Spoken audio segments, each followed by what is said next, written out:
Folks, Black Star Network is here. Hold no punches! I'm real revolutionary right now. Black power. Support this man, Black Media. He makes sure that our stories are told. Thank you for being the voice of Black America, Roland. Stay black. I love y'all. All momentum we have now, we have to keep this going. The video looks phenomenal. See, there's a difference between Black Star Network and Black-owned media and something like CNN. You can't be Black-owned media and be scared. It's time to be smart. Bring your eyeballs home. You dig?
Hey, folks, today's Thursday, February 26, 2026, coming up on Roland Martin Unfiltered, streaming live on the Black Star Network. We tried to tell you Donald Trump and his minions are trying to declare a national state of emergency in order to take over the midterm elections. We'll fill you in on these details.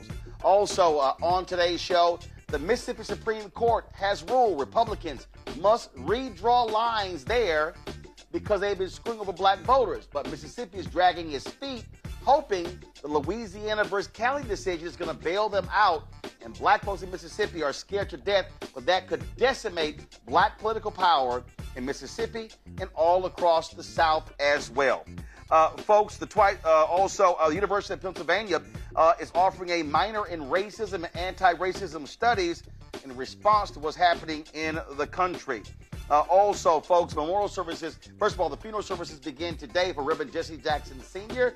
We'll talk to the owner, Amelie Spankuber of WVON Radio, the only black-owned radio station in Chicago, about his tremendous legacy. Lots to talk about. I'm here in Los Angeles for the NAACP Image Awards. It's time to bring the funk on Roland Martin Unfiltered on the Black Star Network. Let's go. He's got whatever the miss, he's on it. Whatever it is, he's got the scoop, the fact, the fine. And when it breaks, he's right on time and it's rolling. Best believe he's knowing. Putting it down from sports to news to politics. With entertainment just for kicks, he's rolling.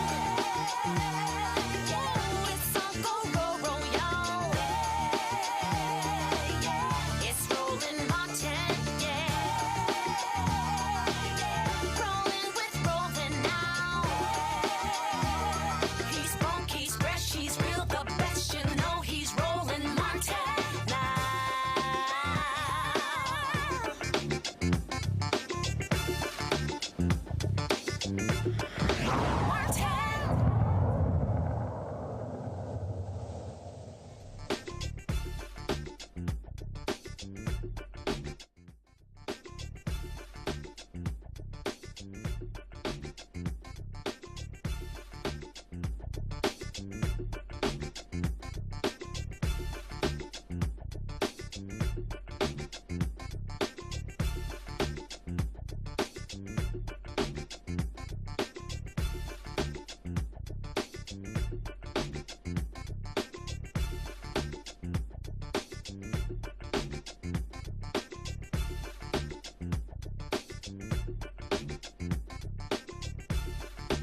Folks, this is a live look from Chicago where Reverend Jesse Jackson Sr.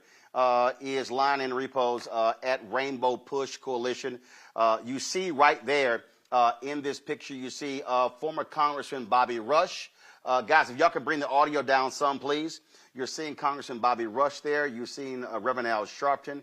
You're seeing Congressman Jesse Jackson Jr. I'm not sure of the woman who is standing in between Rush as well as Sharpton. Y'all can pull the music up some. I just need to be a little bit lower. And so, as I said, so today was the first day of the week-long funeral services for Reverend Jesse Jackson Sr. Again, folks are able to go to Rainbow Push to view his body. They are there greeting them. It started at 10 a.m. Central Standard Time this morning, 11 a.m. Eastern. He will lie in repose today as well as tomorrow.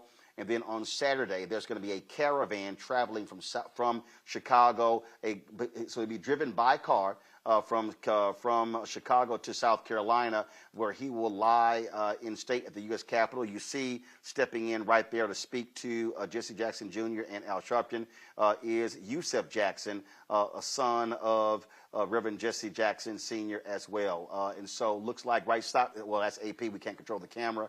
What I saw right there was Jacqueline Jackson. You see Chicago Mayor Brandon Johnson. You see right next to him is Jonathan Jackson. You see next to him is Santita Jackson. And so folks have been coming to Rainbow Push since 10 a.m. Central Standard Time this morning to pay their respects to the historic civil rights leader who, of course, passed away a week ago Tuesday at the age of 84. You see Mark Thompson there as well. I see Janice, and so many people, so many faces I'm familiar with, of course, who are friends and family of Reverend Jesse Jackson Sr. And so the public is able to come to Rainbow Push and pay their respects. We have a live stream going on our Black Star Network app as well as our YouTube channel, where you can actually watch this, and it will be, as long as they are live, we will be live as well. And so, again, the funeral services, the week-long funeral services for Reverend Jesse Jackson Sr. Began today in Chicago. All right, folks, one of the areas where Reverend Jackson always was fighting on behalf was the issue of voting rights. And something is happening right now that we warned everybody was going to take place, and that is Donald Trump and his minions were going to do all they could to steal the election. For the last 6 years, all Donald Trump has done is complain about the 2020 election, saying that it was stolen. Now, keep in mind, other Republicans ran and won. Democrats ran and won, but somehow he was the only person who was impacted by the election. All he has done is yell, rig, rig, rig. Now what we have are some 17 individuals who are now coming forward to claim that China interfered in the 2020 election. So as a result, Donald Trump should receive emergency powers to increase executive oversight of the 2026 midterm elections. They literally are saying that Trump could use the National Emergencies Act to intervene in state-led voting procedures. They argue these drastic measures are necessary to ensure what they call election integrity. Constitutional experts warn that such an action would face immediate and serious challenges in the federal court system. But these folks, they do not care. They are scared to death. Donald Trump said to Republicans last month that you guys got to hold onto the House.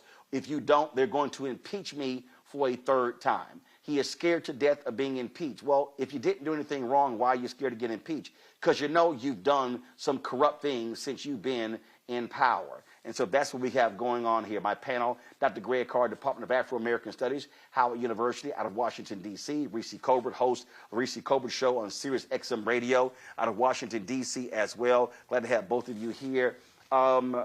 Greg, listen, you went to law school, you understand the law, and these folks are down and dirty, they're nasty, they're despicable, and what they are trying to do, this action right here, is all about how can they steal the midterms. He's scared to lose the House and lose the Senate because then he can't pass anything if Democrats control one or both of those chambers. If Democrats control the Senate, They then determine his nominees getting approved. They determine if there's even going to be hearings for federal judges and Supreme Court judges. And so to have 17 of his supporters now floating the possibility of taking over the election, it shows you how desperate and corrupt these people are.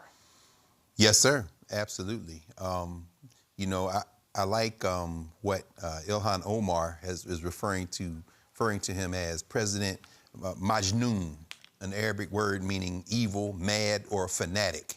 But as you say, I'm looking at the Democracy Now! Report that just dropped a few minutes ago, and he's got all these election deniers in place. This guy, Peter Ticknen, who was the attorney for Tina Peters, we remember, of course, in Colorado, who was trying to throw out the vote, and she's serving a 9-year sentence. He's the one saying, you know, they're going to try to evoke, as you said, the National Emergencies Act and the International Emergency Economic Powers Act. You know, Russell Vought is somewhere around in this, and of course, Steve Bannon filtering around, but they're going to fail. And I'll tell you why they're going to fail, because even though you've got the complete people in the bag for him, like Clarence Thomas, Sam Alito, clearly John Roberts, who we heard in passing Trump refer to during the State of the Union, when he talked about voter ID, said, we got to do something, John, we can't let it happen. Who are you talking to? You're talking to John Roberts. But the lower courts are clearly pushing back. I think now this is where the acid test is going to reveal that there are people, regardless of their political affiliation, that are not going to allow this madman, this Majnoon, to run over all the laws in the United States. I'm optimistic that this is just not going to come to pass. Well, but here's the thing for me, Reese, and when we were sitting here trying to warn people about this thug being back in power, we kept trying to tell people this is the stuff that they would try to do, what the kind of action they would try to take. And there were a lot of black people and others saying, well, listen, I don't think they're going to go that far. And I'm like, guys, y'all don't understand. These folks do not care about the law. They do not care about the Constitution. They care about power. And so in this Washington Post story, you have these individuals. It's a 17-page executive order where they want to nationalize the elections. And Peter Ticknen, who Greg was talking about, he said, quote, we have a situation where the president is aware that there are foreign interests that are interfering in our election processes, and that the president has to be able to deal with it, including by banning mail-in ballots and inserting voting machines. Really? Are y'all serious? And so here's the problem here, Reese. I recall the 2016 election when intelligence services went to President Obama and Mitch McConnell and congressional leaders and said foreign actors are trying to interfere in the election. McConnell objected to Obama publicly coming out until after the election, and Obama did. Obama should have told Mitch McConnell to go to hell. Then, of course, we saw, and Trump, they say, oh, no, y'all kept saying Russia, Russia, Russia. Oh, it didn't exist. It didn't exist. They kept trying to deflect to China and North Korea and Iran and others. And so then you had a Senate report that actually detailed foreign interference. Senator Marco Rubio was one of the people who was on the panel where they wrote the report. He becomes Secretary of State and act like their report never even existed. These people are liars. They do not care about the Constitution. And I'm telling you, they are going to try to make this thing happen. This is not a bluff. They will try to make it happen, because if they can get away with stealing the election, they absolutely will try. Well, yeah, Donald Trump ran and he said, just vote for me and you'll never have to vote for me again. That's what he said. Oh, no, I'm not. Can you hear me? Yeah. Okay, yeah. Maybe Roland can't hear me. But okay, guys, Reese, hold on one second. Reese, hold on one second. Guys, Reese, hold on. Reese is talking, guys. I can't hear her. So I need y'all to fix that. I can't hear Reese. So Reese, go ahead and talk. Control room, y'all fix the audio so I can hear. Reese, go ahead. Now I can hear you. Go. Well, so Donald Trump, when he ran in 2024, he told an audience, just vote for me once, you'll never have to vote again. And so he's already stated what the intentions are, is to lie, cheat, and steal. Every single accusation from this administration is a confession. And so should we be able to successfully make it through the midterms without them lying, cheating, and stealing to the point to where they hold the majority, the first order of business of Democrats needs to be to investigate the 2020 2024 elections. Because if you're saying that it's possible that it happened in the 2020 elections, then goddamn it, I guess it's possible that it happened in 2024 as well. Because what the hell would stop them if they didn't want Donald Trump's ass in there? Why is he sitting in there right now? Or maybe other people like Vladimir Putin or other actors did want Donald Trump in here, and that's why he's sitting in office. And so we can't just disregard what they're saying, because usually they're doing the exact same things they're accusing the other side of doing. And so this is really important. And it is a pretext that they're using to try to steal these elections. And I'll also add, I remember when Andrew Gillum ran in 2020, no, I guess it was 2018. And there was, I'm pretty sure it was a Black woman in Miami-Dade who talked about election interference in that race. And so that was never investigated because, unfortunately, Democrats are too busy half the time. And I know that he wasn't president, Democrats weren't president then, but Democrats have taken the posture that what Donald Trump is saying isn't even possible, because they want to try to engender faith in the election system. Clearly, there are some vulnerabilities here, but I have every single bit of assurance that any vulnerabilities are being exploited by Republicans for the benefit of Republicans. So what we need to know is that we have to get far beyond cheating distance. Whatever they do, we have to come back 10 times harder so that it is impossible to deny the will of the American people. Oh, absolutely. I mean, what has to happen, Greg, I think about the movie Remember the Titans, when it said, Herman, leave no doubt. I mean, we have to, who do we have on the show the other day? I think it was I think it was Congressman Jonathan Jackson talking about his dad. He said, we have to overwhelm the voting polls. I mean, we have to make it so hard for these folks to cheat. They'd be like, damn, we're going to have to flip 100, 200, 300,000 votes. We got to put pressure on these folks. And this is no moment for people to sit out. I mean, we say this all the time. I've been seeing these videos of some of these Simple Simons talking about, I didn't vote for Kamala Harris. I didn't vote for Trump because I didn't hear an agenda on police brutality. That's a lie. Didn't hear an agenda on economics. That's a lie. And I'm telling you, what these people want to do, they want to steal it. This Cali decision, we're going to talk coming up next what's happening in Mississippi. They absolutely want to invalidate state races, state Senate, state representative races, congressional races. People need to understand, if there's a national emergency, it is a national Black emergency.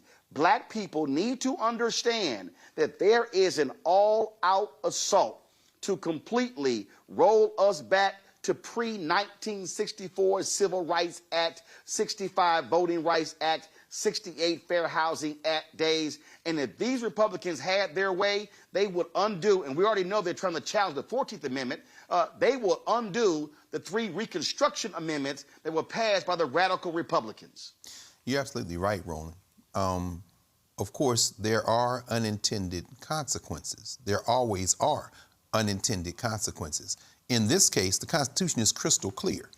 The President of the United States has no authority to interfere in federal elections at the state level. We know, of course, that this draft executive order, which has been kicked around since maybe July, according to this early reporting, we know that it does not have the force of law. It can be ignored. The Colorado Attorney General has already said we will fight them, but it's really almost not necessary to fight them in court because the courts have shown very clearly that they have rejected similar attempts. There's no statutory authority. There's just no way for them to do it. If, however, to your point, they do not only attempt this, but figure out how to bring it off, then of course the other prong becomes the prong that we should already, and Reese, you've already said it, we should already be practicing, which is to literally overwhelm them. As for the chattering class, the talking heads, the YouTubians, and others who are talking silly, maybe they're on the payroll, maybe they're not, the bottom line is this: we will overwhelm you as well. And in overwhelming you, we will use you as the barometer through which we show other Black people and everyone else that this is what weaponized ignorance looks like. We're not going to debate you. We're not going to show you the other side. We're simply going to say you are a tool of white supremacy. And people are going to lose friendships. Well, guess what? Your political backs need to be broken. The unintended consequence, however, is let's just say that they succeed on all fronts and this looks more like Turkey, or this looks more like Iran or somewhere where there are elections, but one candidate wins 90% of the vote, and white supremacy reigns. Well, you know what comes next? Look at American history. There will be a fight. The only question becomes, you want to do it in the ballot box, or do you want to do it in the street? But either way, this white supremacy is on its last legs, and it's behaving that way. They're desperate, and it's showing. Yeah, they're absolutely desperate. But can I just say, should it? Because, yeah, go ahead. Oh, I was just going to say, you know, to your point, Dr. Carr, Democratic governors and AG should be coming out and saying, this is not worth the toilet paper I wipe my ass on, and we will not, under any circumstances, comply with it. That's right. Fuck suing. Fuck going to court. You ain't got to go to court. It's illegal. And so at a certain point, we have to get to the point where we, the Democrats that are in charge, just absolutely refuse to comply with illegal orders. That's right. The same way that businesses don't comply when Donald Trump says you can't buy houses, or you can't, or what did he said he was going to do an executive order over interest rates. The same way that everybody else ignores Donald Trump's dumb ass when he puts these toothless executive orders out. I would like to start seeing some Democrats do the same as well. It don't always have to come to a lawsuit. Why don't we try that? Why don't we try forcing the administration to sue you into complying with something that's illegal, as opposed to complying with it and then suing them so that you don't have to comply? That's right. Yeah, I think right now, I dare say, to your point, Democratic governors, Democratic attorney generals, Democratic election officials, county commissioners, there should be an all-out assault of hell no. That's right. Hell no, we will fight you to the end if you're trying to pull this here. They have to raise the bar, turn this thing into a major thing, because see, again, what Trump likes to do is he wants to throw 3 or 4 or 5 different things. Oh, we're going to attack Iran. They're going to slip this in, and this, and this. And national media, national white media is so stupid. They don't know how to do more than 2 or 3 damn stories at one time. And so they get stuck on it. And see, also, national white media sees this as a game. Oh, they really not going to do that. They really not going to go. No, hell no. Every single time they've done that by saying, no, they really not going to do anything like that, they do it. Every single time.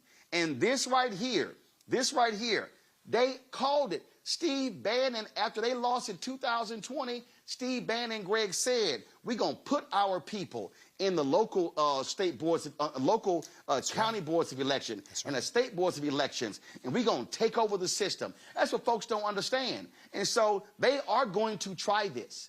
They are going to try this. And what I'm saying to our people, I mean, I saw this, Terrence Woodbury came out with this a survey talking about how young black men really don't see what's happening with Trump as somehow impacting their life. I'm telling you right now, young black men, y'all are wrong. Y'all are wrong. And look, by saying, well, I'm not really feeling it, let me be real clear. It's a lot of stuff that you say you ain't feeling that's actually hitting you, because, see, you have been anesthetized by what's going on. Oh, it's going to hit you. I'm telling everybody watching right now, when this right-wing, ideologically driven Supreme Court rules for the state of rules in the Cali case, when they allow those racists in Louisiana who lost before by creating the 2nd district, when they rule that race cannot be considered in the creation of districts, oh, trust me, you're about to see the loss of black political power. You're going to see it happen. And you know what you're going to end up seeing? You're going to see the budgetary impacts of those black folks not being in power. You're going to see the impact in education. Oh, you're going to see it. And so I need this generation, Greg, to wake their asses up out of this stupor and to understand. Like I was just sitting here.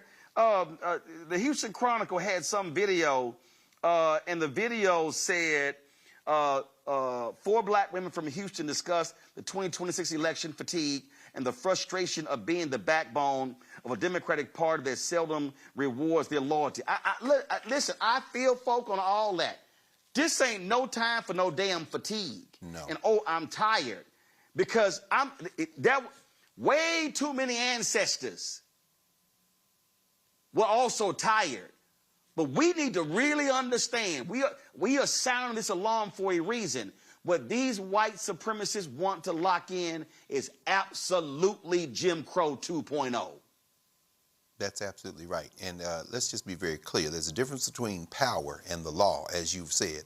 And we have to be very clear about this. White commercial news, entertainment, media should be at this point completely ignored, with only one exception, and that is reporting on factual events. Everything else, interpretation, ignore it. Again, this station here, young people, if you got young people in your family, sit them down in front of this station and let's do that. Because we know that when we engage with our young people, they will respond. But we have to engage with them, and we got to do that. Just ignore all the rest of that stuff. Let me bring up Caleb Bedelia. He's a staff writer with the Marshall Project. Again, we've been talking about what's going on here. And Caleb, you guys have this great story dealing with Mississippi. And it says, Mississippi's black voters brace for SCOTUS to gut their political clout. And you walk through how black folks in Mississippi have been winning in the courts as relates to how they've been racially driven out of power, and the courts have been ruling in their favor. Now, all of a sudden, the courts are ruling by saying, listen, multiple races benefiting African Americans. Now Mississippi is sitting there going, oh, please, let's hold off, because when the Cali decision comes down, we're going to be in the clear. This right here is going to have a devastating impact on black political power in Mississippi and beyond. Yeah, that's right, Roland. I'm glad to be on the show tonight. And the story that I've reported is about the Mississippi Supreme Court. Mississippi elects Supreme Court justices from a series of 3 different districts, one pretty much in the northern part of the state, one in the middle of the state, and one in the southern part of the state.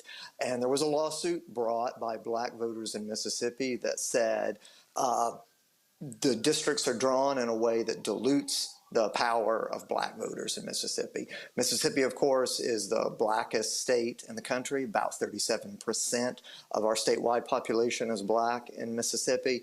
But right now, there is only 1 justice of 9 on the state Supreme Court that's black.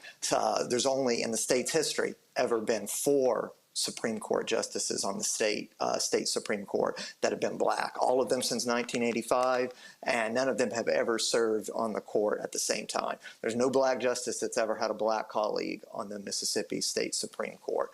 Federal district court judge ruled last year, yes, the lines are drawn in a way that dilutes black voting power in Mississippi. So the state legislatures under a mandate right now, they have an opportunity to redraw these districts that would enlarge black voters' influence in the central district. That's the central part of the state. And, you know, they're moving, but not in too much of a hurry. We've had some placeholder bills introduced, and lawmakers, you know, have explicitly said, you know, we're waiting. We're going to see if Calais comes down before we adjourn. The legislature goes out of session for the year in April, and you know, if it gets down to the end, we'll introduce a map. We'll do what the lower court has asked us to do. But you know, that doesn't mean this situation is over. Even if we get through the end of the legislative session and lawmakers do approve a map as instructed by the lower court, and they increase the influence of black voters in the central district, give them more power to potentially elect additional black Supreme Court justices.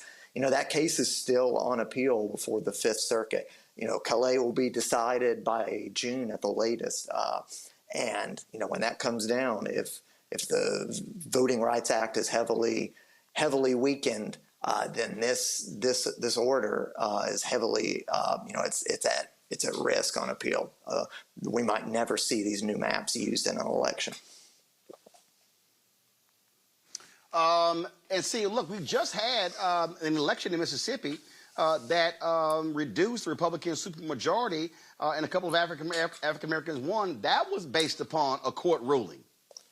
That's right. So there was a different voting rights lawsuit that attacked the composition of our state legislative districts. And you had courts say the same thing. The legislative districts are drawn in a way that weakens black voting power. So we had special elections that increased the number of black representatives in both the state Senate and the state House. And you're right, those races in the Senate were sufficient to break the Republican supermajority that existed in the Senate. So right on the heels of that, we've had a different district court say the state Supreme Court districts dilute black voting power, and that judge has really indicated she's likely to order special elections, but she wants to see the maps first that come out of the legislature and see if those are maps that she'll say pass constitutional muster, pass the fault that she found in the current maps, that there's a Section 2 violation. That's Section 2 of the Voting Rights Act. So you're right,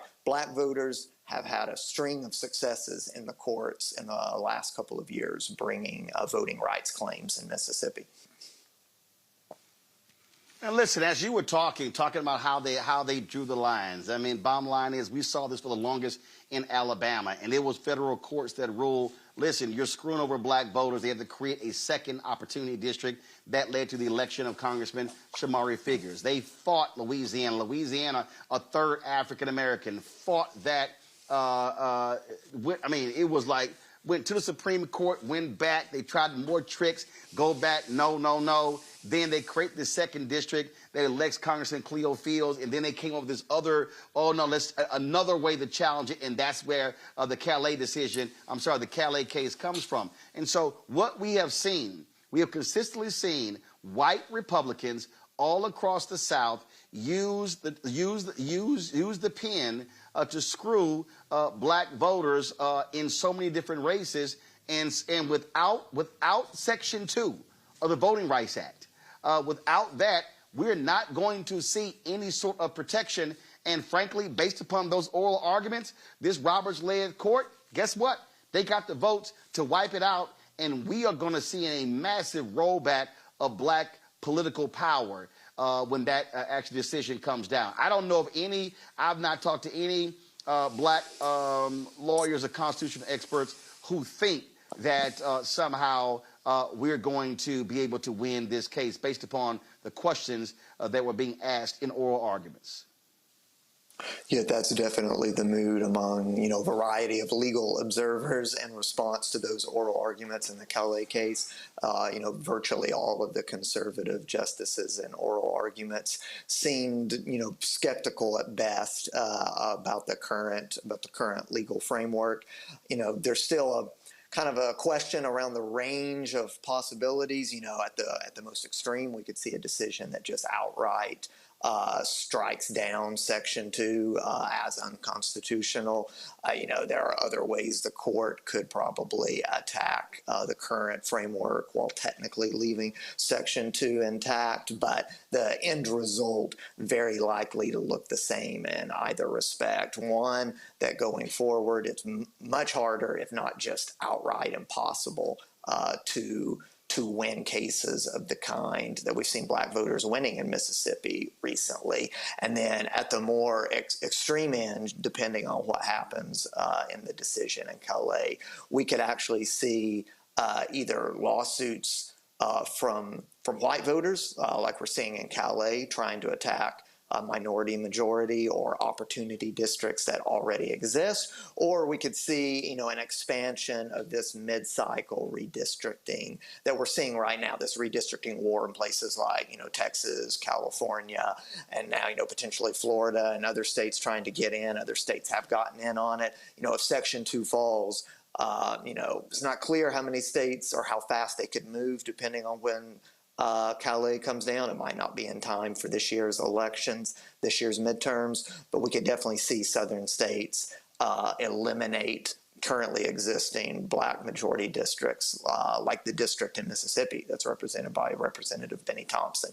So we could see, many of those opportunity districts across the South that are currently, held by black representatives redrawn and eliminated.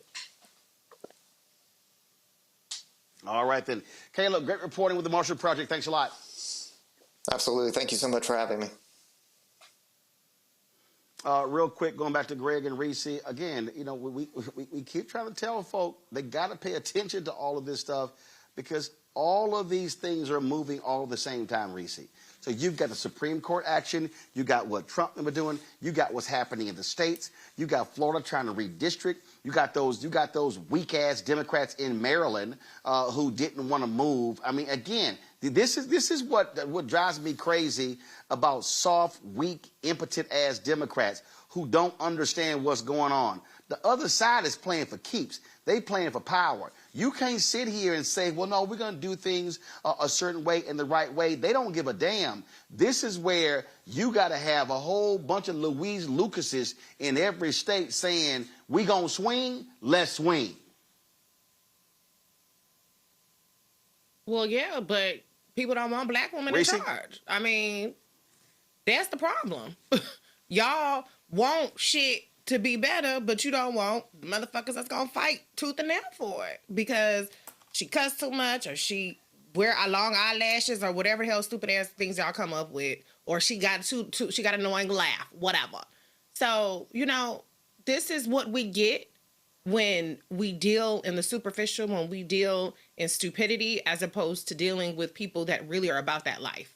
But what I will say is, when the reason why I don't call this Jim Crow 2.0, I call it Trump Crow, is because when these black districts get taken away and when black voter power gets diluted, guess what? Your white ass can kiss your Medicaid goodbye. You can kiss your SNAP goodbye. You can kiss your Section 8 goodbye. You can kiss your Social Security goodbye. You can kiss your workers' rights and protections goodbye. You can kiss every civil rights advancement goodbye, because we got that. We got that through blood, sweat, and tears, and we keep it because we vote.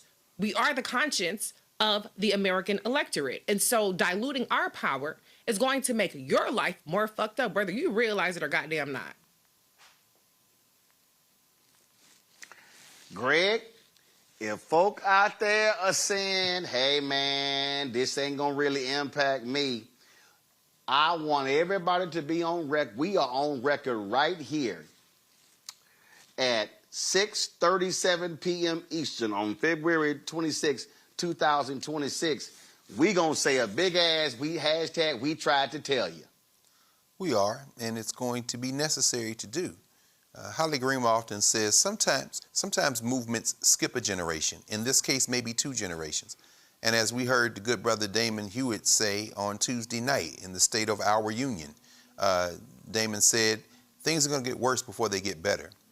In the case of Mississippi, let's say that the Calais case, in fact, does kick the teeth out of Section 2 of the Civil Rights Act. That means the lawyers are going to go back and try to preserve salvage some of Judge Aycock's opinion on new legal grounds. They're going to push to try to maybe get those adopted maps. Maybe they will fail. But here's the end game, seems to me. When folks like Latasha Brown or Cliff or April Albright say that we must emphasize the South, I agree with that. And I'll add this, we must emphasize the cities.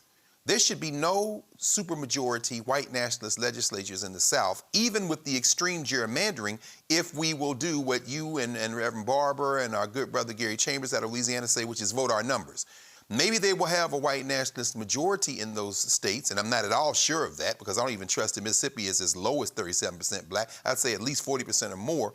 But either way, we can stop them from running through at the state level these supermajority bills and legislation. Now, Atlanta, Jackson, Mississippi, Birmingham, New Orleans, you name it, go through the South. Charlotte, you go through the South. These cities are not white nationalist cities. Even as they can hamstring them at the state level when it comes to funding, and even if they continue to capture the federal legislature in terms of funding, the cities then become our place where we push back and where we consolidate power. It does, however, finally have to be based on this. When the white nationalists have shown you who they are, you must treat them as what they are, enemies of our common humanity. There will be no consensus. There will be no attempt to wrangle some form of crossing the aisle. No, now it is an all-out war, and we control the cities.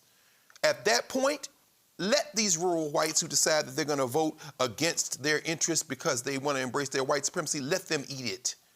And let's engage in colorblind constitutionalism, as Derek Bell would call it, in the cities. We're just giving out contracts based on the majority of the people in the city. We're just doing that. And guess what? If you control the mayor, if you control the city council, even if they try to starve you at the state level, you still have considerable power. And then this next generation, not these young people now, perhaps, will continue to run up and down and chase balls for the SEC or anything. But the next generation, when it gets bad enough, the pushback will happen. And guess what? At that point, I don't know what happens to the United States of America, but I suspect we will be just fine.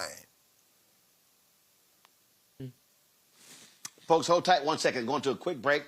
We come back. We'll talk with Melody Span Cooper, owner, WVON Radio, about life and legacy of her longtime friend, Reverend Jesse Jackson Sr. You're watching Roland Martin Unfiltered right here on the Black Star Network, live in Los Angeles, where I'm attending the NAACP Image Awards. We'll be right back. With medicine and science under attack, I want to keep you and your family informed and healthy. I'm Dr. Ebony Hilton, and I knew at the age of 8 that I wanted to be a doctor. So I studied hard and became the first African-American female anesthesiologist hired at the Medical University of South Carolina since its opening in 1824. And I always say I was made into a doctor, but I was born to be a mom. And as a new mom, wife, sister, daughter, and friend, I understand how frightening a medical crisis can be. I care for individuals on some of the worst days of their lives, and it's my mission to provide you with a safe space to gain clarity on issues affecting your mind, body, and soul. I recognize that there are health disparities, particularly as it pertains to race, and I want to help bridge the gap between you and your healthcare providers. Join me every Thursday for Second Opinion on the Black Star Network, where each week I'll invite experts from various medical fields to share the latest health news. We'll discuss topics such as the vaccine debate, mental and sexual health, medical bias, infertility, menopause, andropause, nutrition, and aging. Together with my medical colleagues, we aim to provide you with a second opinion. Don't miss it, Thursdays only on the Black Star Network.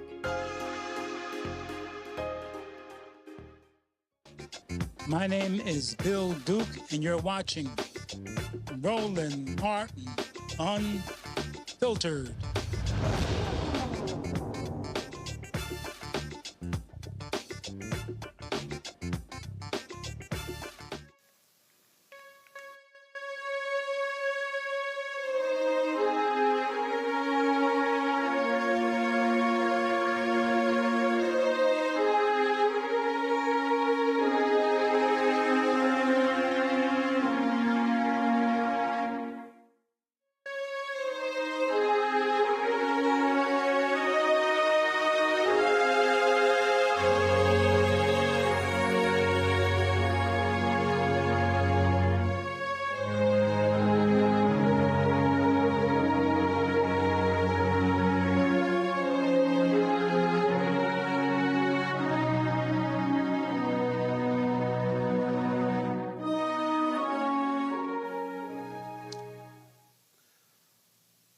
Folks, we're over the top of the show with a live feed of the Lying in Repose of Reverend Jesse Jackson Sr. at Rainbow Push.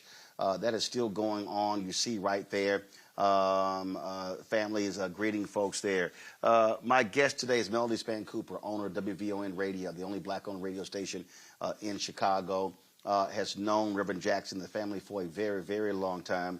Of course, her father, Purvis Span, also prior to that, owning the station as well. Melody, I swear, so your daddy owned it, you owned it, but a lot of times Reverend Jackson acted like he owned WVON. Yeah, he was a major shareholder in it, right? He did, and Roland, you can recall during the time that you were there were two people who I would always tell you guys, I don't care when they call, let them in. One didn't take a lot of advantage of it. The other one took a lot of advantage of it. And that was, of course, Minister Farrakhan and Reverend Jesse Louis Jackson. He will be greatly missed. And, you know, for the last 2 or 3 years, you know, us not getting those calls every day, him wanting to come on to discuss whatever it is he wanted to talk about, you know, it just shows how much for granted we took those times at a time like this. Yep. Oh, and the thing is that, and this is what I try to explain to people, because he would call when I was at WVON, when I ran Chicago Defender. Yep. Reverend would call about a story that I wasn't even working on, that he would want turned into a story. But the thing that people need to understand, and I don't know of anybody else in my career who understood the value of black-owned media. He understood, and black newspapers, black magazines, black radio, and it's a lot of politicians and a lot of activists. They love the mainstream media lights and attention. Reverend did that, but he understood you always talk to your people in black-owned media. He really did and respected it. That's why we're there. We've been there since 7 a.m. this morning. We will be there all day today, all day tomorrow. We're going all the way with Reverend because he wouldn't have it any other way, Roland. You're absolutely right. And what I loved about him is, Reverend changed a lot of trajectory for these businessmen, a lot of black businessmen in corporate America. He never stopped talking about black media when he went there, black-owned media, and the importance of supporting it. So no matter how global he got, how big he got, he always remembered local.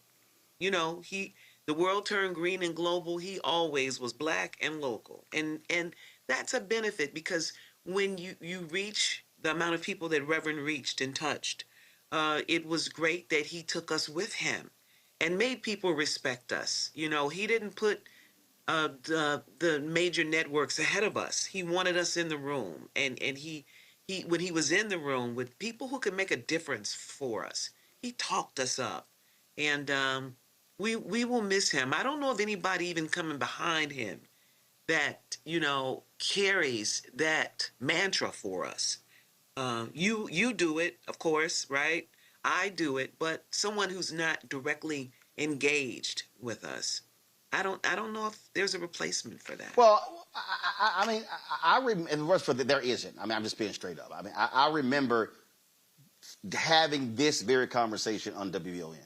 I remember saying to the audience, and you're talking about, that was 2006, 2007, yeah, 2008. I was like, y'all, I'm like, black people, I'm telling y'all right now, and y'all don't want to hear it, but there is nobody who is on the level of Reverend Jackson. And I would often say, I'm telling y'all right now, y'all can act like I'm wrong, but I said, black America has no idea how we will rue the day when Reverend Jesse Jackson is not on the scene. And because of Parkinson's, and even though he was still with us, because he did not have the voice and the stamina, we actually see it. We felt it. And people thought, I'm like, people, oh man, you just saying that. I'm like, no. I'm like, y'all don't understand. And what I said before, when we had the night he passed, I said, I think part of the problem, Melody, you alluded to it, that because he was ever present, omnipotent, always on the scene, we absolutely took for granted his presence. And I said, we gonna feel it when times get tough, because it's gonna be like, yo, who has not only the intellect but the health and the stature to be able to command the attention of the folk on the other side of the table. You are absolutely right, Roland, and I know you've been showing it all day, but if you could see the lines in Chicago to come and pay tribute to him, it's so touching, because I remember Reverend going to different boycotts in Chicago. It didn't take much to get Reverend to support or stand up for you, right? If no matter how big the cause, Reverend was going to be there, and to see people turn out all day the way that they've turned out, it's just been amazing. And I was thinking as I was watching it early, I was like, we could have only turned out in life for him that way, and that's what happens. I remember I interviewed Reverend in 2013, right around the 50th anniversary of the I Have a Dream speech. And we talked about at the end of Dr. King's life how, there weren't a lot of followers for him. And Reverend talked about how that happens in life. And then when they pass, they become martyrs. They almost become martyrs, right? And how we take the presence of such powerful men so for granted when they walk amongst us. And so we're experiencing that now. But to see his eloquent children, these 6 vessels are just so amazing how they have stood up and represented him over the last week. And I'm sure until the next week. That's his true legacy. And so with those 6 dynamic young people, I think we will be okay. Yeah, and before I go to my panel, before I go to Greg and Reese, it's real simple, y'all. It's called doing the work. This is not about the difference between, and then again, I just think people, I remember a lot of the comment, man, every time you see him, he on television, he just on the radio. No. It's called the work. He was doing the work. Too many people really do not understand the intellect of Reverend Jackson. When the ability to recall facts and figures, the ability to be able to connect the dots and all of that. And when you talk about, putting folk out to pasture, I mean, and I'll say it, listen, a lot of people were pissed off when Obama got elected and comments Reverend made. And I remember having him on the air. And when even I went off on him. And I was like, look, now damn it, I'm agree with you and I'm going to disagree with you. But what happened was... You and Reverend were so funny, Roland. Keep... You and Reverend were something else together. Look, some days you all were on the same page and the days that you weren't. Oh, goodness, right? But that speaks to the integrity that you have to stand up to a man that powerful. Most people wouldn't, and you would challenge Reverend, but it was in love. It was always in love. Oh, absolutely. And see, when Obama gets elected, and I remember this vividly, a lot of people, I'm talking about a lot of black people, would not bring Reverend on their shows. They would not listen to what he had to say. And when he went after Silicon Valley, and I remember him calling me and had my TV One show, and I was on Tom Joyner, and he was calling, and I said, and I understood what Reverend was doing. And folk were like, man, I'm with Reverend, sit down. I'm like, do y'all understand what are you talking about?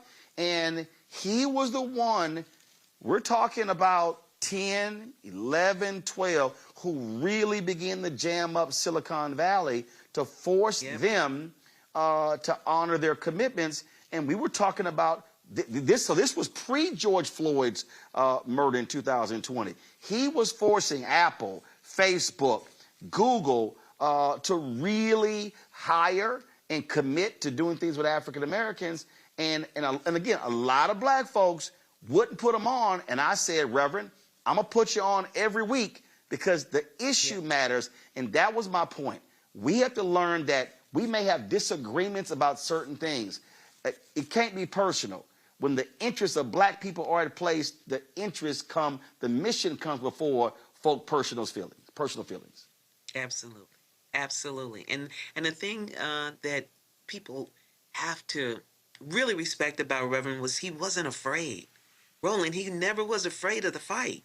I think about Nike. If you recall when he challenged Nike, I can just, when I was a kid here in Chicago, there was a food chain called A&P, and there were many stores throughout our community, and they were selling rancid meat.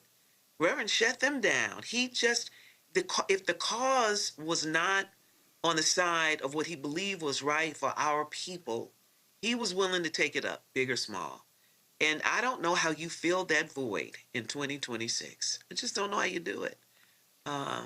Maybe you don't. Maybe it's time for all of us to stand up. Those of us with voices, those of us who have the acumen and the power, and go in these boardrooms and go wherever the cause is, and do it in respect and honor of him, because he did leave the blueprint. Questions from the panel. Reese, you first. Oh, thank you for sharing your insights and your relationship. One thing that we've seen in Reverend Jackson with his People's Platform and his presidential campaign was revolutionary and incredibly progressive. But what we've seen in progressive movements more recently is try to pivot away from the idea that race specifically is something that should be tackled in our politics and not just class. So can you talk a little bit about Reverend Jackson's intersectionality around race and class? That's a great question. Reverend, I don't know if you've ever heard him referred to as the country preacher. Reverend came from the South, never left that, never lost that sense of connectivity to poor people, to the underserved. And although, his journey took him in globally, across the board, internationally, into corporate America, Reverend's love, I recall just in the last 10 years, he would do his conventions in Chicago. Reverend put a tent outside. And we were all like, why is Reverend got this tent outside? He was harping back to a time when Dr. King, when they did the Poor People's Campaign. Now, probably nobody on this panel lived back when they did the Poor People's Campaign, but that he stayed connected to that.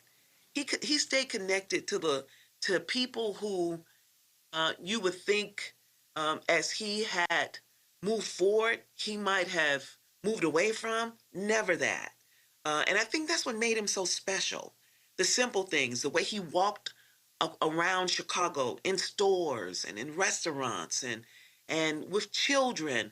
I remember when we moved to the South Loop, and there's a nursery school in the building. And Reverend came out, and many of the parents was like, oh my God, that's Reverend Jackson. And he was like, come let the kids take a picture with me. This has been in the last 8 years. So it is so much the fiber of who he was authentically. He never left it. And I think that is, and very few people can move across spectrums like that. Reverend was one that could. Rob Blagojevich, who was the former governor of Illinois, was on earlier this year and talked about when they went to Serbia, and you remember that, Roland, and he brought back some hostages, and he talked about Reverend's ability to negotiate at a level that he had never experienced or never seen.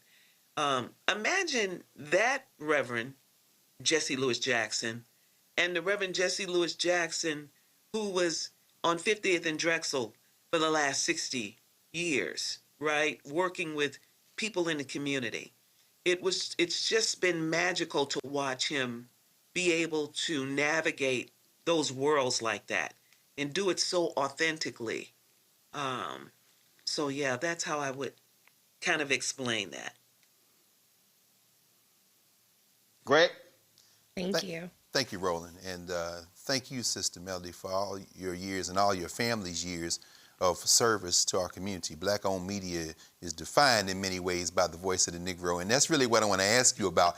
Not just Jesse Jackson's influence, but your family's influence in WVON. I'm thinking about interviews that I've watched with history makers. I know you've done one with my friend Larry Crow, but Cecil Hale talking about how it was WVON that kind of gives him that nickname, puts the floor under him with the Black Expos and covering him in Cicero, mentioning his name in all the news stories. And your father, of course, it'd have been this great Purvis fan, talking about being on, on the air 87 straight hours, raising money for Martin Luther King. And then when Jesse comes with Operation Breadbasket, doing the same thing. Could you talk a little bit about how WVON plays a role in the development of the Jesse Jackson that the rest of the world now knows? And thank you. That's so awesome. Thank you so much for asking that. Chicago is very fortunate to have a station like WVON, whose call letters for the voice of the Negro. And as we've evolved as a people, of course, we now call it the voice of a nation. But one of the reasons why Chicago has a Jesse Jackson and at the level of prominence that he's been You think about we're on our fourth African American mayor in Chicago, first black female U.S. senator, a president of the United States. It's because of really black-owned black press. Think about the Chicago Defender. You think about what we do at VON. You think about the Black Star network that Roland has built. We're agitators. We're activists and we're agitating. So we may not, we've got wonderful audiences and they may not be the size of CNN's or something like that, but our ability to make a difference among our people and to get them moving. We start the movement. We're a movement radio station, and I think that is what melded us to Reverend Jackson when he got to the assignment to come to Chicago from Dr. King. And it's always been that way. You know, Dr. King, VON was Dr. King's pulpit. He used Chicago because there were so many black folks that had moved there, 1 million strong back in 1966, 67. Wow. And he moved to Chicago because he knew it was a great platform to show the world the disconnect between the economics of black folks and the rest of America. And so ever since then, I mean, I think our footprint has been in so many different things. I was at a church last night talking about it, and for Black History Month, the importance of this, and markets that have stations that are hyper-local, connected to community, community-centric, are more progressive markets if you look at it, or they should be across the board. And in markets that are not progressive is because they don't have somebody there that's speaking truth to power and waking up the community and saying, hey, we are powerful, let's go. And that's what VON has been to Black Chicago, and why Black Chicago has been the first in so many different things. Roland will tell you Barack Obama, when he first began and started wanting to run for state senator, he did talk shows at VON. He was a regular caller to WVON. The black community got to know him in a very wide way because of that radio station. And he's never forgotten that. Thank you. And this is why to this day, I have said directly to black United States senators. I've said this to black preachers and to other folks who are activists. You can chase the New York Times. You can chase CNN. You can love MSNBC. You can go to all those places. But if you ain't got a base of black people, and if you ain't going to black radio, and you're not talking to black digital operations and talking to black newspapers, you're going to find out what's going to happen when you try to go higher. And I listen. I tell these folks, I'm like, I don't care. I remember that was during the Black Lives Matter movement, there was this one group, and they came out with this big old plan, and they gave the embargo to the New York Times. And I cussed their ass out. I said, how y'all got a plan that's centered around black people, and you take that shit to the New York Times? I said, but then you won't bring your ass on Tom Joyner Morning Show and TV One and black radio. And you know what happened? They plan didn't go anywhere. I'm telling you right now, I told Kamala Harris and Cory Booker, I said, y'all ran for president, y'all made no effort to build a black base by doing black radio and black media. So when they ran, folks didn't know who you were. Yeah. I got one better for you, Roland. I keep telling I got one better that. for you. You want to hear the new one? Imagine Black History Month. Oh, yeah. And we don't get $1. And I'm watching Black History programs on these big O&O stations brought to you by Toyota. They'll pay white folks for our culture, but won't invest with us on our culture.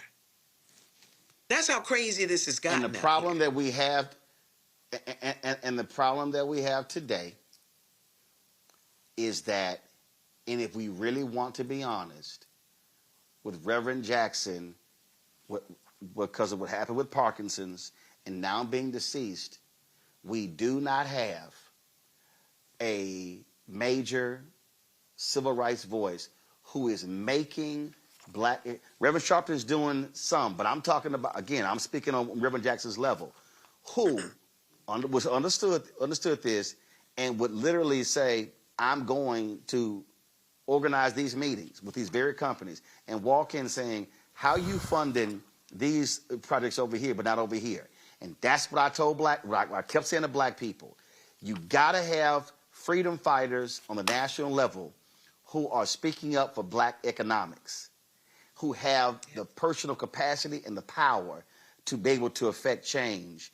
And black America had better understand we're going to miss this. And if there was never a time with the anti-DEI efforts, and I'm telling y'all black folks, ain't no black-owned media outlet not being impacted.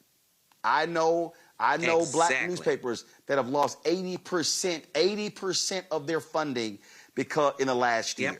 And so with Trump there for the next 3 years in the attacks, if there was ever a moment, and I'm here at the NAACP Image Awards, if there was ever a moment for black civil rights groups, that's talking to you, Derek Johnson, NAACP, Mark Murriel, National Urban League, Reverend Al Sharpton, I'm talking about, and then other groups, if there was ever a moment, Samantha Tweedy, Black Economic Alliance, Global Black Economic Forum, Alfonso Marsh, if there was ever a moment, this is the moment to step up and say, we are going to answer that call to further the action going from Reverend Leon Sullivan to MLK, morphs into Operation Breadbasket, Reverend Jackson morphs into Push, and then now we're in 2026. Because if you ain't got black folks nationally fighting for black economic inclusion, then you can guarantee we will be left out of this economic pie. Melody, always a pleasure. I appreciate it. My team will be in Chicago next week. We shall cross paths. I will see you there. I'm in Atlanta right now. My aunt passed it, and I've been in traffic all day. How do people live here? Anywho, I will see you next week in the Chi. Looking forward to it. Absolutely. All right. Condolences to the family. I look forward to seeing you next week. Thank you so very much. All right, folks. Listen, Greg is going to take over the show for me from here. I got to run and go do some stuff. But that point right there, I'm telling y'all, listen, I had this conversation when I was getting a bite to eat earlier. Y'all, if there was a moment where black people are going to have to circle the wagons, it is now. Y'all heard me say a year ago that there's a massive effort to defund black America. I cannot yell this louder from the rafters that what we are seeing is an attack on every facet of black America. These people, I came across this clip, I think I sent it to the control room, and I'm going to deal with this here. There was this Negro preacher, this sorry, lame-ass Negro preacher who literally said from the pulpit that the demise of the black family began with the 1964 Civil Rights Act. And I replied on Twitter, I said, you dumbass, that was a public accommodations bill. That was a bill that dealt with us being able to stay in hotels and travel, interstate travel on buses and all sorts of different things. But why do I find that ignorant Negro preacher to be so wrong? Because that's the same language that the white supremacists are using, because they have been saying that black America, or that America, the downfall of America began with the 1964 Civil Rights Act. And so I need black folks watching to understand, and I know Greg and Reese are going to talk about this Pennsylvania, what they're trying to do there with this major and some other stuff, but I need people understanding, people watching and listening to understand. What we are witnessing is white conservative anger at black progress, at black success. And so their sights are absolutely on the 64 Civil Rights Act, the 65 Voting Rights Act, the 68 Fair Housing Act. Donald Trump is using a Negro in Scott Turner to undermine the Department of Housing and Urban Development. They have no desire to investigate police officers who shoot, kill, beat, and maim black people. They have no desire for HUD to investigate racism and discrimination. They have no desire for the Department of Commerce to investigate discrimination when it comes to Wall Street and other companies. You're not going to see a strong SEC. You're not going to, they already are destroying the EPA and environmental justice.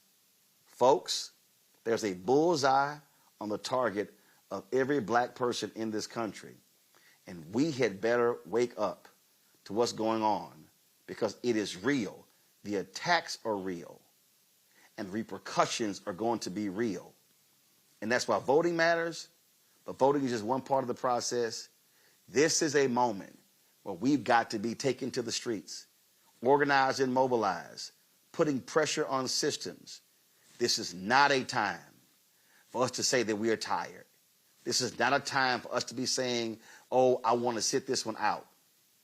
Because our nieces and nephews and our children and grandchildren cannot afford for us to be on the sidelines. Folks, support Roland Martin Unfiltered with your resources. We require your help to do what we do. We don't have millionaires and billionaires. I'm out here in LA, but trust me, there are only 3 entertainers who have supported this show in 7 years, just 3. So we can't count on our future by relying on entertainers and athletes. It's regular, ordinary people, and I thank y'all. 37,179 donors and counting have supported this show. If you want to contribute via Cash App, use the Stripe QR code. That's also for credit cards. You see it right here. Use that. Also, checks and money order, make it payable to Roland Martin Unfiltered, P.O. Box 57196, Washington, D.C., 20037-0196. PayPal's R. Martin Unfiltered, Venmo RM Unfiltered, Zelle, RolandSMartin.com, Roland at RolandMartinUnfiltered.com. Going to a break. We come back. Greg Carr, Reese Colbert, they will take it away for the rest of the show. I'll see y'all tomorrow. Back in a moment.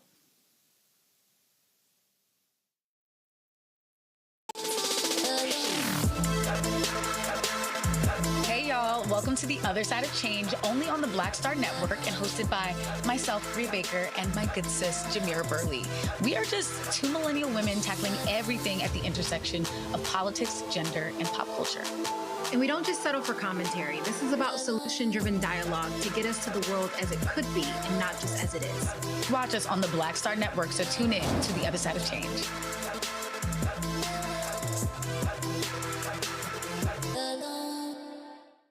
I'm Brittany Noble, Midwest-born, HBCU educated with experience in newsrooms across the country. Well, I've teamed up with Roland Martin to bring to you The Breakdown. This isn't just news. It's our stories, our voice, our community. Join me for The Breakdown, Monday through Friday at midday, only on the Black Star Network. On next, A Balanced Life with me, Dr. Jackie, a relationship that we have to have. We're often afraid of it and don't like to talk about it. That's right, we're talking about our relationship with money. And here's the thing, our relationship with money oftentimes determines whether we have it or not. Balancing your relationship with your pocketbook, that's next on A Balanced Life with me, Dr. Jackie, here at Black Star Network. Pull up a chair, take your seat. The Black Tape with me, Dr. Greg Carr, here on the Black Star Network. Every week, we'll take a deeper dive into the world we're living in. Join the conversation only on the Black Star Network. What's up? It's Talib Kweli. I'm CEO. This is the Black Star Network.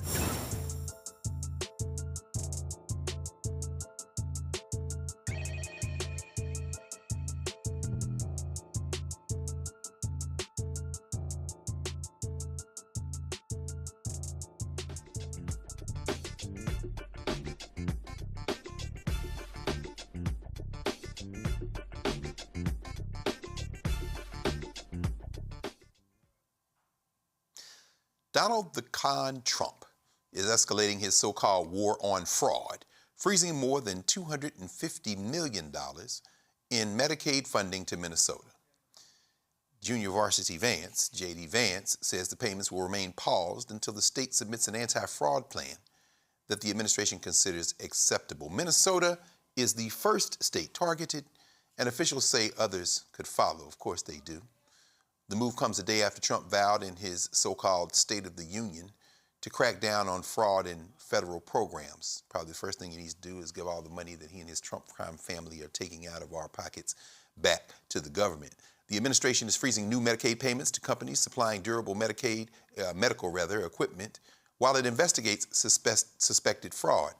Governor Tim Walz is calling the Medicaid freeze political retaliation and warning it could impact vulnerable residents. To explain how this freezing of funds will impact those who need help is Adamika Meadows, author, the CEO of Health Tech for Medicaid. Welcome to Roland Martin Unfiltered, Sister Arthur, and please walk us through how this is going to impact us in real time. Yes, well, I'm just in Minnesota today, just landed just an hour or so ago. And what's happening in Minnesota is significant because Medicaid is a state and federal partnership. So the federal government kind of reimburses states for services that are already delivered. So this is not getting money ahead of time. This is you've already delivered those services and you're waiting for your payment. It's a little bit like you going to work, working all of your hours, and then waiting for your paycheck.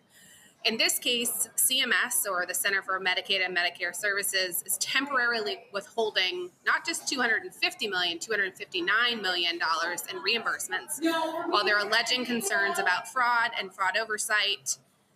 This is really unusual, both in scale and in posture. And it raises real questions that we're concerned about enforcement, about state and federal balance, and about how quickly providers get paid directly. I think that, when federal payments are paused, and we saw this twice last year, we'd never seen this before where, people did not get paid for Medicaid. The immediate pressure falls really on the state budget and on the healthcare providers, on the healthcare systems. That's hospitals, that's clinics, that's behavioral health providers, that's independent doctors, that's transportation services, who they already operate on very tight margins. I was a hospital leader for about 16 years in this country, and we deeply rely on Medicaid. Children's hospitals, like so much of their budget is reliant on Medicaid. So the larger issue is not just fraud enforcement, but because I think all of us agree that Medicaid integrity matters. We all want to have a safe and we want all of our federal dollars to be spent well. I don't think anybody's denying that. The question now is really how is enforcement handled and how CMS is going to be working with states through these audits, especially since we've really not had a lot of these audits and correction plans in this way. How withholding federal dollars of this scale and size represents a bigger federal posture. It's pretty authoritative. It's very concerning.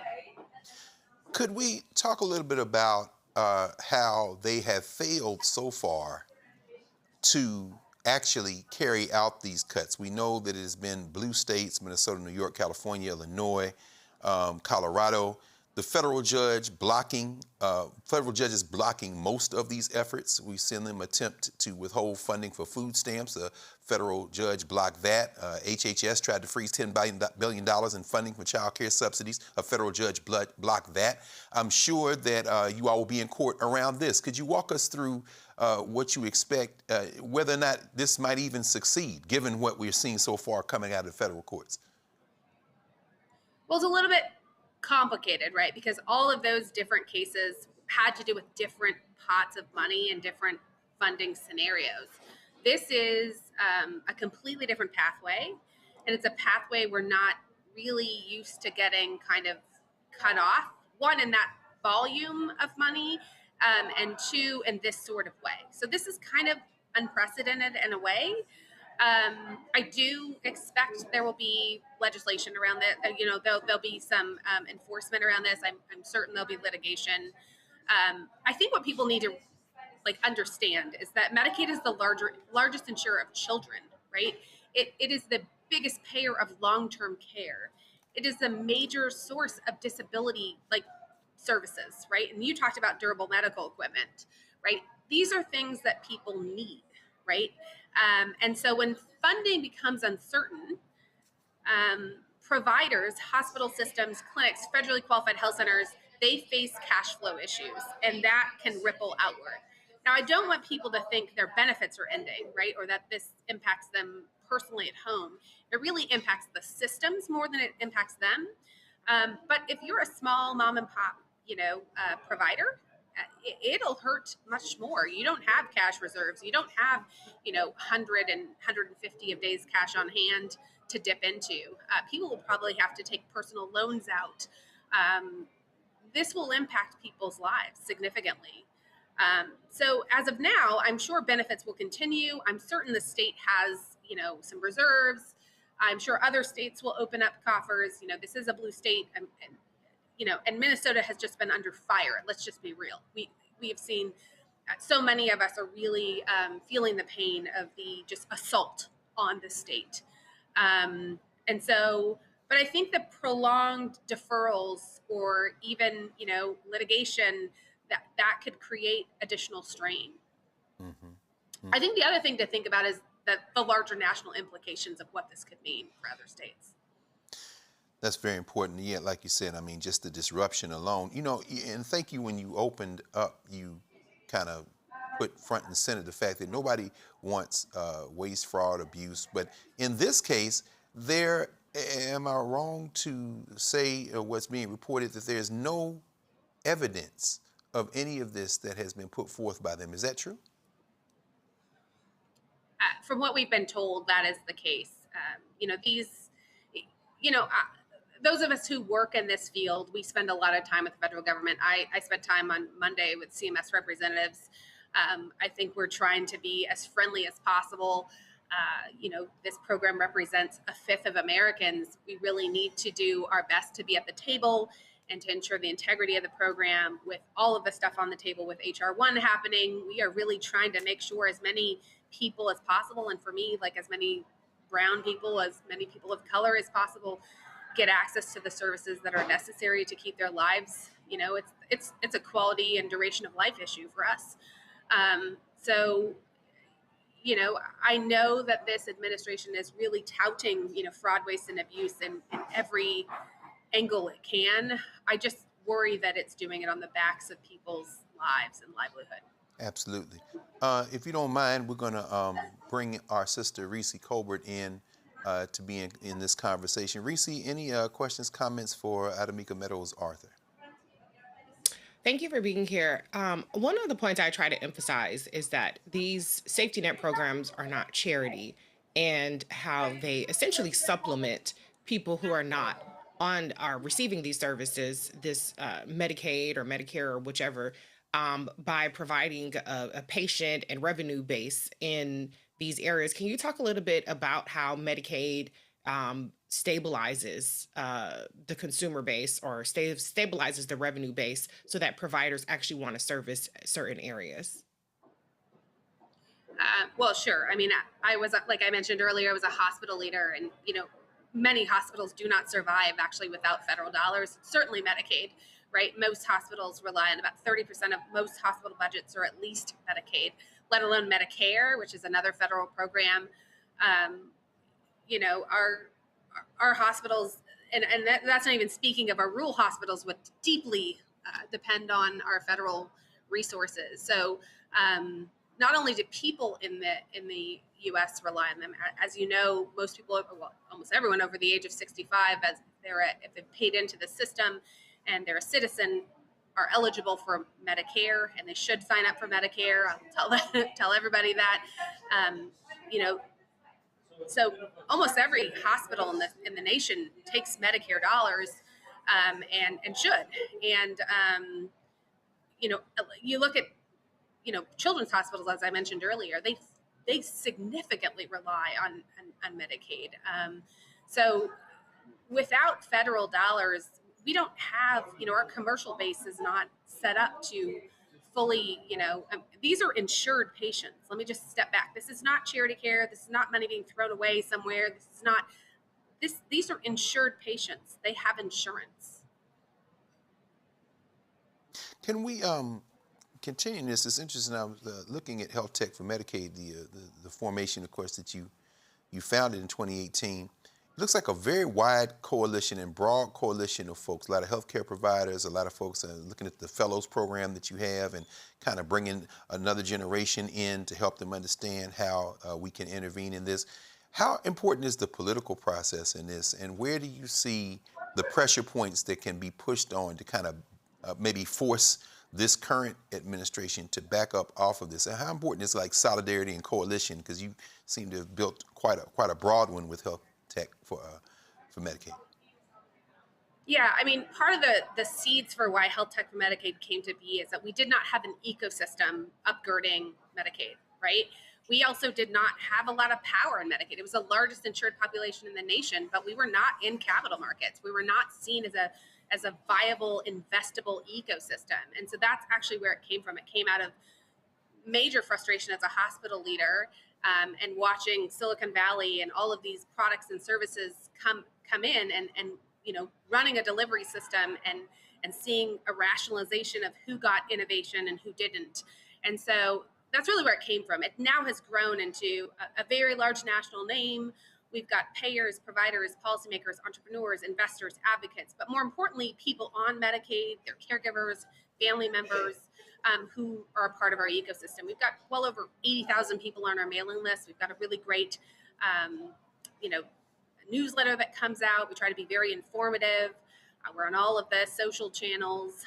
But like you said, we are trying to train up the next level of Medicaid leaders in this country. Medicaid still is not taught in most health policy programs in some ways, in most medical schools. Most people are not really, it's still shunned in some ways, even though it's the largest insured population in the US. There is a lot of stigma, partially because when these programs were started in 1965, we called one care. That sounds lovely. I care for someone.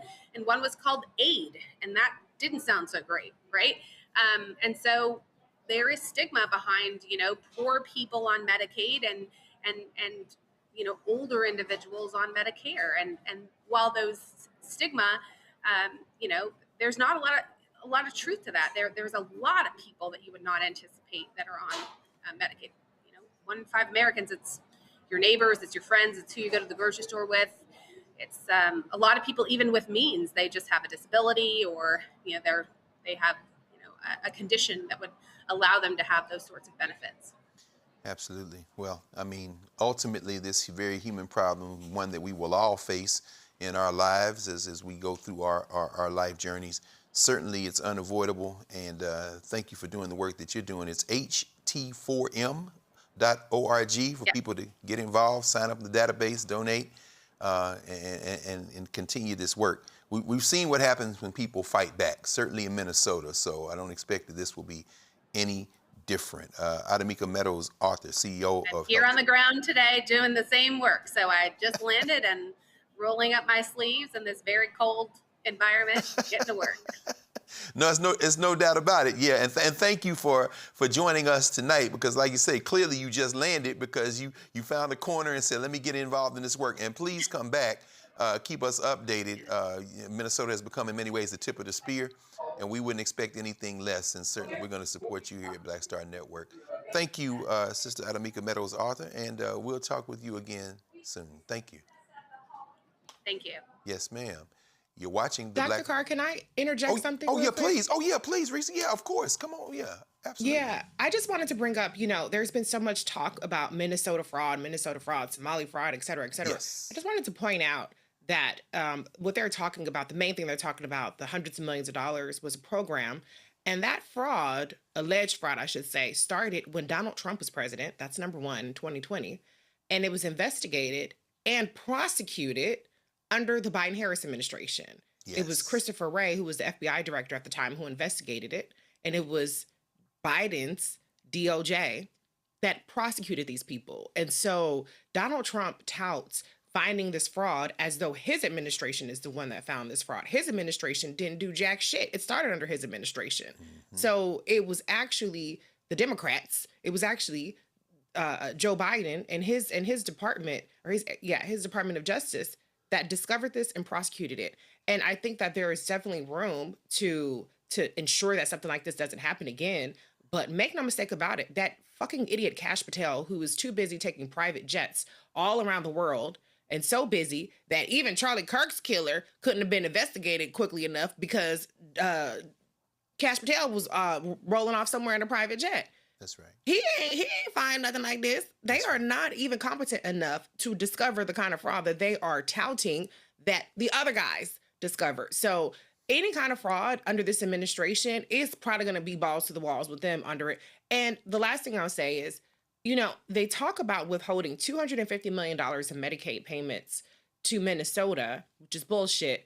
But Donald Trump has pardoned criminals who are responsible for hundreds of millions of dollars of fraud, and his pardons have cost Americans over $1 billion in restitution that no longer has to be paid as a result of his pardons. And so this administration is completely full of shit when it talks about going after fraud. He has rewarded fraudster and fraudster. All they have to do is cut a check to a Donald Trump campaign or buy some crypto, and Donald Trump will sign on the dotted line to let them get away with all kinds of fraud and all kinds of illegal behavior. That's absolutely right. Thank you, Reese, for pointing that out. And like you said, under the Biden administration in September 2022, the FBI has made the first arrests, I guess, in September, and they said the Justice Department under the Biden administration charged 48 people with stealing $240 million for exploiting child nutrition program during the pandemic. But of course, the money was flowing fast and free. Ask Matt Gaetz and Marjorie Taylor Greene about money that they got during the pandemic. So.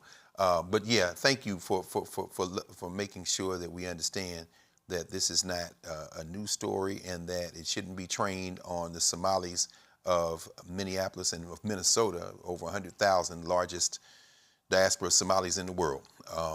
And you're absolutely right. The Trump crime family, while we've been on the air, in fact, the news dropped that Netflix is pulling back its offer after David Ellison and the Trump-supporting white nationalists of Paramount have sweetened their deal, along with a lot of money from outside the country, as Jared Kushner and Steve Witkoff are over there trying to figure out how to shake down Iran for more money.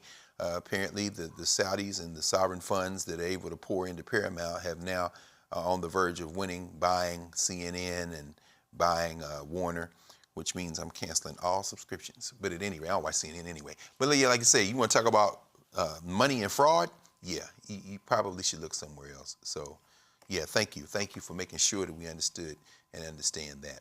You're watching the Black Star Network, Roland Martin Unfiltered, and we will be right back.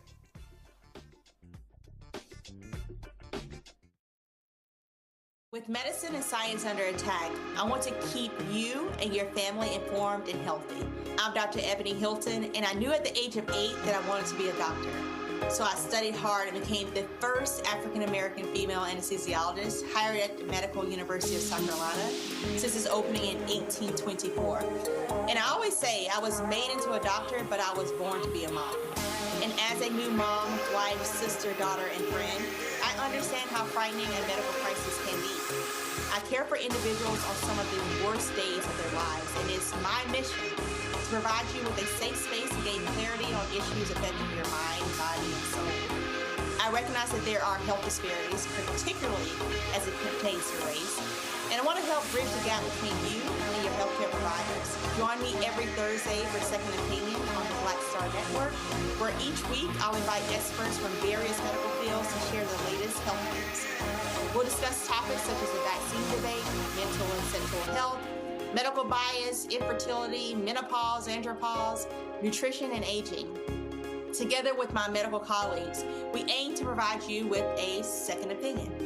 Don't miss it, Thursdays only on the Black Star Network. How you doing? I'm Mark Curry, and you're watching the Black Star Network. That's why I got these glasses on, because that black star is bright.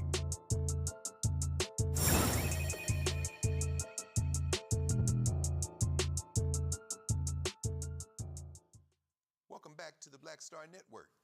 Make sure that you all support the Black Star Network. You heard Roland, who's out at the NAACP Image Awards. The Black Star Network should sweep the awards every week, but then, or every month or every year. But, sometimes there's no accounting for how those things are done. But we know that the Black Star Network is the leading source of news for our people and for a lot of other people as well. So please support the Black Star Network. Let's go to Philadelphia. Let's go to Pennsylvania for a moment. Arcadia University in Pennsylvania is now offering a minor in racism and anti-racism studies aimed at training students in advocacy and action against racism. The university emphasizes its long-standing commitment to justice, equity, diversity, and inclusion, as well as its efforts to combat systems of anti-Black racism, as highlighted on the program's webpage. It asserts that this program is particularly important given the current political climate. Conservative critics and think tanks have criticized curricula centered on diversity, equity, inclusion as one-sided and dismissive of ideological diversity. Reese, this attack on universities has been relentless. We did get some good news out of New Hampshire a few days ago. The American Civil Liberties Union and the ACLU of New Hampshire was able to go to court, and we see that this Dear Colleague letter, this foolishness that came out last year, has been completely neutralized, so we don't have to worry about that. But still, there's a chilling effect. K-12, universities, what's your sense of this continued assault on curricula? And in this case, Arcadia University pushing back and saying, no, we're going with our full chest forward. Should more schools try to follow that example? Well, absolutely. I mean, I love that they're doubling down because this is an important topic. And let me tell you something. When you're looking at the conversation around this Texas Senate race, it's needed, okay? Even from so-called allies. You've been saying soft white nationalists for years, Dr. Carr, but it's very clear that people are not as anti-racist as they like to claim that they are. And so, yeah, I appreciate that. And I think it just shows how absurd it was with the court wins in particular, that so many universities were just chomping at the bit to comply in advance with the Donald Trump administration. It also showed that people did that because that's what they wanted to do anyway. So the first chance that they got that permission slip to say, let's pull the rug from under these DEI programs, let's pull the rug from all of the advancements that we've made, which, mind you, there were still massive disparities when it came to admissions for Black students or even, programs and things of that nature. But the first chance that they got to take things away, they were like, sign me up. And so I think that what has been very revealing through what this administration has tried to do is who's on our side, who's on the side of humanity, who's on the side of decency, and who is on the side of, I'm going to do the bare minimum and I'm going to provide the illusion that I really care and that I'm in this to actually move the country forward or move the needle forward until it's no longer convenient for me. Absolutely. It's breaking news to me. I didn't know. I don't know, Reese. Did you see this? Cardi B was in Texas and she urged her followers on Instagram to vote next week for Jasmine Crockett over James Tallarico. Did that happen today? I saw it. I love me. Well, break that down for us because I'm going to go to the next story, but I just saw that. I was like, wait a minute, hold on. So, yeah, how important is that? I mean, in the grand scheme of things, we certainly saw Nicki Minaj over there stumbling over her life for whatever reasons with Trump. But, I mean, how do you interpret this? I know young people in particular may be following something like that. I'm skeptical that it moves the needle very much. I mean, we saw when Beto run, he had Beyonce in her shirt. She had a little, Beto shirt on. We've seen celebrity endorsements on both sides of the aisle plenty of times. I don't think that it really makes much of a difference. But what it can do is it can generate some enthusiasm. It can make it more of an event. And sometimes that helps get people out is people feeling like they're a part of something. And so I think that at a minimum, it can't hurt. You know what I'm saying?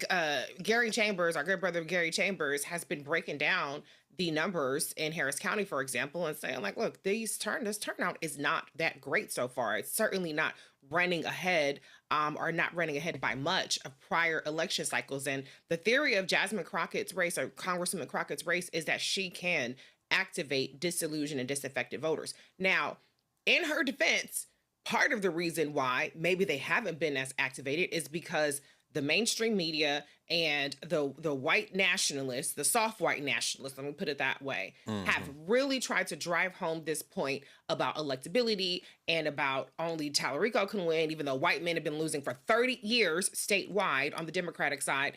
And so that could be partially suppressing some of the turnout because people might feel like she can't win, and so why bother to vote? But if you are out there sitting your black ass on the couch thinking that I'm not going to vote because she ain't going to win anyway, you need to get your ass up, and early voting ends on Friday, and then election day is on Tuesday, and you need to vote like your life depends on it, because these people are counting your black ass out, okay? Let me tell you something. If she does not win that primary, then you will prove them fucking right. You will prove them absolutely right that they ain't got, there's no point in trying to activate, because that is what this woman has been out there as she's been flying back and forth to the Capitol to do her job, because she's a sitting congresswoman. She ain't a part-time legislator, okay? And put it like that. She has a whole ass job that's full-time around the year. If she is doing that and then coming back and she's going to nightclubs, she's going to restaurants, she's going to barns and wherever else, barnstorming the whole state, then you can get up and vote. And so I appreciate everybody that's activated. She had Kelly Rowland the other day. She had Cardi B today. There's some other, she had Method Man. Ooh, I saw Method Man. I said, okay, okay, man. Oh, Lord. Okay. I know that's right.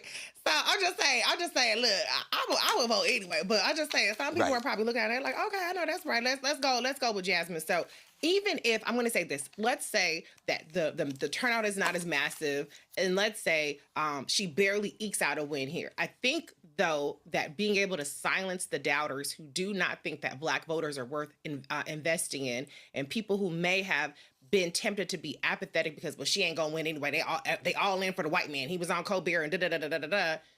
I think that if she gets past that finish line, kind of the same thing Obama had to deal with. When he won Iowa, then everybody was like opening up the floodgates. If they see that she can win in the primary, which you should help her, that's Reese Colbert's opinion. No. Then maybe that can open up some floodgates for the general as well. Indeed. I didn't realize she had Method Man down there. And in passing, we'll send out condolences, of course, the transition of Oliver Grant, Power Grant, who's one of the founders of the WU, out of Staten Island at age 52. But I didn't realize Method Man was out there. So let's move for a moment to Chappaqua, New York, where, of course, Hillary Clinton was deposed today. And Bill Clinton will be deposed tomorrow by James Comer, and his committee.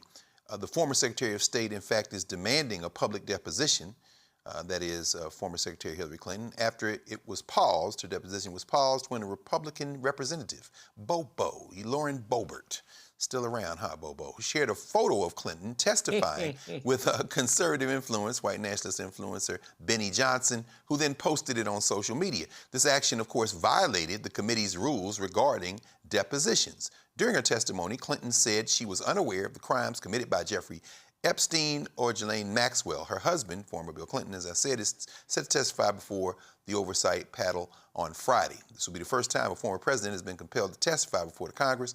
The Clintons had initially resisted the panel's subpoena, dismissing it as politically motivated. They ultimately agreed to testify as the threat of potential contempt of Congress proceedings loomed over them. I guess they lost all those other Congress people who would not testify, just like the politically inbred Jim Jordan of Ohio. Saw that Secretary Clinton took some questions after the deposition, and she said, listen, you all need to release it as immediately as you can. Representative Robert Garcia out of California, called on the House Oversight Committee to release a full transcript of the deposition within 24 hours. And Secretary Clinton said over and over again at the podium today after the deposition, I never met Jeffrey Epstein. I do not know Jeffrey Epstein. Reese, break this down for us. What are we looking at here? Is this just straight politics as usual from this committee and James Comer? Of course it is. It's politics. It's the politics of distraction. And it's giving people something to focus on. Hillary Clinton has always been a lightning rod for Republicans. But if we're gonna interview first ladies, what about the first lady? Well, ain't no more East Wing jail. Because Trump just illegally bulldozed that shit. That shit's gone. That's where she was supposed to be. But wherever Melania is trolloping around Mar-a-Lago or wherever she's maybe taking up space, maybe she got a trailer on the West Wing. Why don't you haul her ass in front of Congress? Because she's the first lady and she's in the Epstein files. That's that chick. That's what I thought. Where is her testimony at? She's more closely connected to Jeffrey Epstein than Hillary Clinton. Now, Bill Clinton, I can't vouch for him because his ass was all up and through there, all up in the pictures and all kind of shit. So whatever happens to him, child, that's not my business, and I ain't got a problem with it. That's for the prosecutors to handle. If you don't have nothing for prosecutors, then we ain't got to hear from them, okay? But in terms of Hillary, why is she in it? Why is she in it? Why is she even involved? What about Howard Lutnick? What about the people in the Trump administration? Where is their testimony? How about where is Donald Trump's ass being hauled in front of a Congress hearing? Because he's one of the most mentioned, if not the most mentioned people in the Epstein files. And so that's why this shit is a joke. That's why this is a farce, because there are people that are very closely connected to Epstein that are very closely connected or currently serving in the federal government under Donald Trump. Oh, yeah. And none of those people are being hauled before Congress, whether it's behind closed doors or in front. They won't even unredact names. They won't release all the files. They selectively take things out of the files. And so this is really a distraction. What we should be seeing from Congress is they should be voting on that war powers resolution from Representative Ro Khanna and Representative Thomas Massey to stop Donald Trump from his march to war with Iran without even so much as having to present a shred of evidence. Hell, even fake lying evidence. We know they just lie anyway, but at least do something. So this is what they want our attention on. But the reality is this administration is doing 55 fucked up things on a daily basis that they are not being held accountable for. That's what I'm more concerned about. Yeah, no question about it. Yeah, Iran should be first and foremost in all of our minds right now, because you're absolutely right. And to those of you who have friends and family on the Gerald R. Ford or anywhere else, we're keeping you on our prayers, and we need to really, as you say, reevaluate where our focus is. We have a story out of Buffalo, New York. A refugee from Burma has been found dead in Buffalo, New York, days after being released from custody and dropped off at a coffee shop by the U.S. Border Patrol. Lord have mercy. Police say Nurul Amin Shah Alam, a blind father of two who spoke limited English, was found dead on Tuesday, February 24th, on Perry Street. He had been reported missing after his release on February 19th. The Erie County Sheriff's Office says Border Patrol agents took custody of Shah Alam after bond was posted on reduced charges tied to a 2025 arrest. Customs and Border Protection says agents gave him a, quote, courtesy ride, really, to a Tim Hortons near his last known address, and that he showed no signs of distress. The Erie County Medical Examiner ruled his death health-related, with exposure and homicide ruled out. And Cole asked Buffalo, what kind of medical exam? Buffalo's mayor, Sean Ryan, is calling the death preventable and is demanding answers as the investigation continues. Here's what he had to say, Sean Ryan's statement. And the statement is as follows, quote, the preventable death of Nurul Amin Shah Alam is deeply disturbing and a dereliction of duty by the U.S. Customs and Border Protection. A vulnerable man, nearly blind and unable to speak English, was left alone on a cold winter night with no known attempt to leave him in a safe, secure location. That decision from U.S. Customs and Border Protection was unprofessional and inhumane. The U.S. Customs and Border Protection must answer for how and why this happened. Buffalo is a city that welcomes refugees and believes government should protect human dignity, not endanger it. U.S. Customs and Border Protection failed that basic standard, end quote. But of course they failed that basic standard. These racist brown shirts, pieces of men with tissue paper over the bottom of their faces to hide their shrunken manhood. Reese, this escalation and this war on people, particularly non-whites, I don't call them people of color. White people have color too. But, you know, when is this going to end? What do we have to do to make sure that it ends? Well, first of all, we have to stop giving these people a permission slip. That's what people did when they voted, not only for Donald Trump, but when they voted for a Republican trifecta. Congress is, I don't want to say neutered, because that assumes that there's some passiveness to what's happening. They are actively complicit. They're actively actually co-conspirators in what is happening, because we see this administration operating with impunity, breaking the law in every possible way that you can break the law. and signing memos and signing executive orders that have no legal teeth, but they are empowered to do so because who's going to check them, boo? That's exactly and so as long as the people that are being, let me take it back. I was going to say, as long as people that are being victimized look like him, then this isn't going to change. But guess what? How long of a story was Alex Preddy and Renee Good? That's right. Those were two white names that I didn't even hear one time. And Donald Trump's We Shall Overcome White People Awards ceremony, also known as the State of the Union, where he talked about every white person that's ever come everything, and white people didn't get killed by this person, by that legal person, and all kind of shit. Alex Preddy and Renee Good were not talked about at all. That's right. During that 2 hours. And so it actually doesn't matter what these people who are being killed, hunted, kidnapped, trafficked look like, because this society, whether through action, which is voting, or inaction, which is keeping your dumb ass at home, regardless of the threat that we're seeing, have given a permission slip to lawlessness, to white nationalists, and anybody can get it. That's why I call it Trump Girl Crow, because anybody can get it. Not just black people, not just immigrants, not just undocumented, but anybody. That's very true. That's very true. Before we go to break, we will note, and thank you, Reese, for expanding that to say society. That is today is the 14th anniversary of the killing of Trayvon Martin in Sanford, Florida. So we want to take a moment here and, of course, continue to think about Tracy Martin Sr. and Sabrina Fulton, of course, and particularly Sister Sabrina has done so much work. We know that they lost their child, 14 years ago today. So you're watching Roland Martin Unfiltered on the Black Star Network. We will be right back.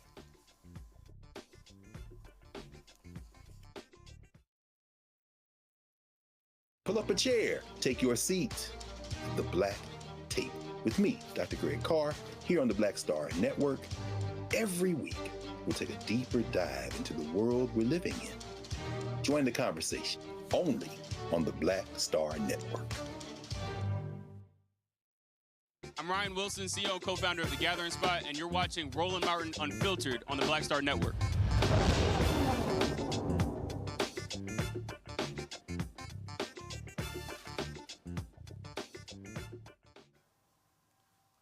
Welcome back to Roland Martin Unfiltered here on the Black Star Network. Reese and I are here. If it's Thursday night, you already know how we gets down. But right now, we're going to turn it over to our sister, Brittany Noble. It's time for Headlines with Brittany Noble.